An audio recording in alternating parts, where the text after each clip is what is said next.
pessoal, continuando a nossa correção, desculpa, mas eu gravei na escola, cheguei em casa, o vídeo estava com uma lotação máxima de armazenamento e não gravou. Vamos lá? B de dado. Escreva versos ou frases usando uma dessas expressões no sentido figurado. Vou usar a frase, tá? Louco da vida. A professora está louca da vida, pois todo o seu trabalho foi em vão. Cheia de grilos. Vamos colocar assim, a professora está com a cabeça cheia de grilos, significa que estou com muitas dúvidas, tudo bem? Hora de organizar o que estudamos. Leia com os colegas o esquema e converse sobre o que entenderam. Sentido das palavras. Sentido real é o sentido próprio da palavra. A professora já explicou lá na aula passada. E sentido figurado é o sentido que altera o significado da palavra e cria outros significados, outras imagens, tá? Pontuação, entonação e expressividade. Atividade oral e escrita. Na leitura de todos os poemas, menciona-se muito a expressividade. Na fala, podemos modular a voz, isto é, mudar a voz para dar mais significados ao que falamos. Essa modulação, uma espécie de musicalidade, é chamada de entonação. Em situações diferentes, dependendo de nossas intenções ao falar, a entonação que damos a uma frase pode se alterar. Vejam os quadrinhos a seguir. Cebolinha, o que você fez com o seu cabelo? Nada, peguei uma ventania no caminho. Letra A. O que expressa os sinais de interrogação e exclamação juntos no primeiro quadrinho? Que a Mônica ficou com dúvida, espantou, né? Surpresa, então coloca lá, dúvida, surpresa e espanto. B. No segundo quadrinho há um ponto de interrogação. Que efeito de sentido a expressão facial de Mônica e essa pontuação pode expressar? Ela pode expressar dúvida novamente, ela pode expressar espanto, estranhamento, surpresa, etc. No último quadrinho, a pontuação empregada e a expressão no rosto do Cebolinha indicam que sentimentos? Indiferença, né? Ele nem ligou para o que a Mônica falou. Certa irritação, ao mesmo tempo que ele fingiu não ligar, ele ficou irritado e incômodo, ele ficou incomodado com a pergunta dela. Leia em voz alta esse trecho do poema Voo. Voa, voa, passarinho, voa, voa pro seu ninho. E coloca reticências para ele continuar voando até chegar no ninho dele, tá? Aí vem um trecho de um texto informativo. O texto informativo é um dos próximos gêneros que a gente vai estudar. Ele traz algum tipo de informação. Pombo-correio. O pombo-correio quase sempre volta ao ninho. Como ele consegue fazer isso? Mistério. A ave é submetida a um treinamento durante o qual ela é solta cada vez mais longe do ninho, amarrando-se em um dos seus pés, uma mensagem que ela levará até sua casa. Na antiguidade, os egípcios já utilizavam os pombos-correios. Até hoje, em Paris, na França, eles transportam amostras de sangue que chegariam atrasadas por causa do trânsito. Dessa forma, no momento que a ambulância chega com o ferido ao hospital, já se sabe o grupo sanguíneo do paciente. Observe os sinais de pontuação em destaque nesse trecho. Então, tem as aspas e tem um parênteses, né? Por que foram utilizados? Então, coloca lá. Os parênteses foram utilizados para explicar que Paris fica na França. E as aspas foram utilizadas porque, quando fala assim, passarinho voa até chegar na sua casa, tá? Casa, não é, o passarinho não tem casa, o passarinho tem ninho. Então, ele tem um outro sentido. Então, foi por isso que foi utilizada as aspas. Vamos lá? Agora leiam. Aspas podem ser usadas para indicar o emprego de uma palavra de forma diferente do usual. Parênteses são usados geralmente para acrescentar uma explicação ou comentário a um termo da frase. Agora você. Então, vem um trecho que eu vou ler com pontuação. Porém, o trecho desse texto está sem pontuação, né? Quem criou o biscoito? Os egípcios, um povo da antiguidade, fizeram os primeiros biscoitos com trigo e mel. Eles tinham a forma de animais e de pessoas e eram oferecidos aos deuses em dias de chuva.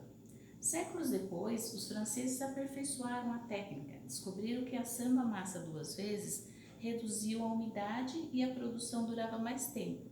Por isso, a palavra biscoito vem do francês biscuit, que significa assado 2 vezes. Então, acompanha comigo. Nesse próprio texto, depois vocês passam embaixo se vocês não passaram ainda corretamente. Quem criou o biscoito? Ponto de interrogação. Os egípcios, entre parênteses, um povo da antiguidade. Fizeram os primeiros biscoitos com trigo e mel, ponto final. Eles tinham a forma de animais e de pessoas e eram oferecidos aos deuses em dias de chuva, ponto final. Séculos depois, os franceses aperfeiçoaram a técnica, ponto final. Descobriram que assando a massa 2 vezes, reduziam a umidade e o produto durava mais tempo, ponto final.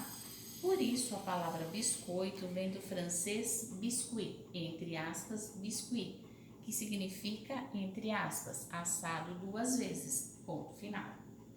Hora de organizar o que nós estudamos, que uma frase pode terminar com ponto final, de interrogação, de exclamação ou reticências. Que a pontuação ajuda a gente a compreender melhor o texto, né? A organizar as ideias e informações do texto. E que indica a expressividade e a intenção do autor, o que ele quer se dirigir para a gente. Por exemplo, usando um ponto de exclamação, ele quer admirar, usando uma interrogação, ele quer que a gente fique na dúvida, uma pergunta, reticências que ele quer que pense um pouquinho mais, né? Aí eu pedi para vocês não fazerem essas páginas aqui, porque a prova vai dar no caderno, a página 32 e 33. Então vamos lá na página 34. Aí vem poema, de cabeça para baixo. Agora então me responda. Você que sabe que diz, chuva virada ao contrário se transforma em chafariz. Então agora me diga, para não haver engano, céu de cabeça para baixo se transforma em oceano? Xícara, na tarde fria de julho, voa um cheiro barulho do café descendo quente pelo bule reluzente. E me pergunto já em prosa, existe coisa mais gostosa? Então, o que ele traz? Traz 2 poemas justamente para a gente, assim, apreciar e declamar, né? Colocar os nossos sentimentos. Isso a prova vai fazer em forma de um sarau com vocês, mas logo, logo eu peço isso para vocês. Tonicidade das palavras. Tonicidade das palavras é o que a Pro explicou ontem, né? É a sílaba tônica que a gente lê com maior intensidade. Cavalo piancó. Ora, o meu cavalo é piancó, bonito para vadiar, cavaleiro troca o par. Ele corre, corre elegante, na estrada de Amarante. Ele corre, corre ligeirinho, no caminho da veredinha. Ele corre, corre, bate o pé, vai parar no Canindé. Ele corre, corre numa perna só, vai parar no Mimbó. Ora, upa, upa, cavalinho, continua a galopar. Na letra de uma canção, o ritmo é produzido pelas rimas e pela sonoridade das palavras. Escreva as palavras da letra dessa canção que rimam com piancó. Você tinha que colocar só e mimbó. Com vadiar, par e galopar. Com elegante, amarante. Com ligeirinho, caminho e cavalinho. E com pé, canindé. Página 36. Tenham os pares e palavra piancó e manco, vadiar e César. Se você reparar, piancó, anco no final, manco, anco no final. Vadiar, ar no final, César no final. Por que elas não rimam? Elas não rimam porque a sílaba tônica não é a mesma. Por exemplo, do piancó, a sílaba que a gente pronuncia com maior intensidade é o có, e no manco é o man. No vadiar é o ar e no César é o sé, tá? Por isso que elas não rimam. Ora, upa, upa, cavalinho, continua a galopar. As sílabas marcadas são as mais fortes e ajudam a dar ritmos aos versos. Elas são as sílabas tônicas dessas palavras. Sílaba tônica é a sílaba pronunciada com mais intensidade em uma palavra. Aí colocaram várias palavras para vocês grifarem embaixo, igual o exercício que a Pro colocou na lousa ontem.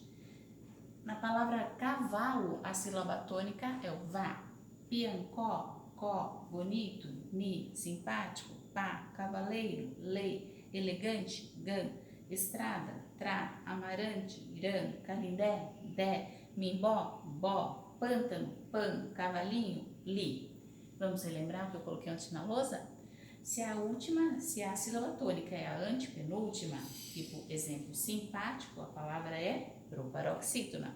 Se a sílaba tônica é a penúltima, exemplo cavalo, a palavra é paroxítona. E se a sílaba tônica é a última, exemplo piancó, a palavra é oxítona.